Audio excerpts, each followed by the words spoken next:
তারা অনেক বেশি প্রযুক্তির সঙ্গে সম্পৃক্ত, অনেক বেশি তারা জানে, কিন্তু ওই জানাটার কখনো শেষ নাই। এবং যে কথা আমি বলতে যাচ্ছি যে সবচেয়ে বেশি তাদের লেখাপড়াটার উপরেই সবচেয়ে বেশি গুরুত্ব দিতে হবে। ঢাকা কলেজ একসময় ছিল, ইট ওয়াজ দ্য হাইয়েস্ট, ইনফ্যাক্ট বলা যায় যে সবচাইতে উঁচু একটা প্রতিষ্ঠান ছিল।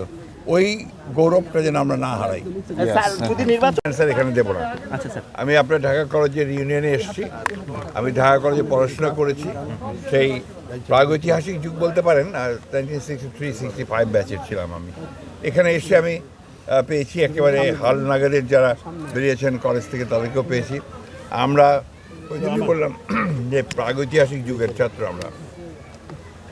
তো তখনকার সময় আর এখনকার সময় অনেক পার্থক্য, সেঞ্চুরির পার্থক্য প্রায়, কিন্তু আধা সেঞ্চুরি তো বটেই। তো সেইখানে আপনার অনেক রকমের হয়তোবা আপনার এখন চিন্তা ভাবনা, প্রযুক্তি, জেনারেশনের যে ব্যাপার বিরাট একটা আছেই।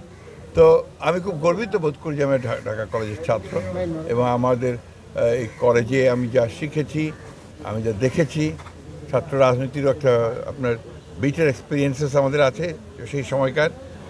সব মিলিয়ে কিন্তু ঢাকা কলেজের লাইফ জীবনটা আমার জন্য অত্যন্ত আনন্দময় ছিল, এবং আমার একটা চমৎকার একটা শুরু হয়েছিল আমার ভবিষ্যৎ জীবনের। Thank you. No political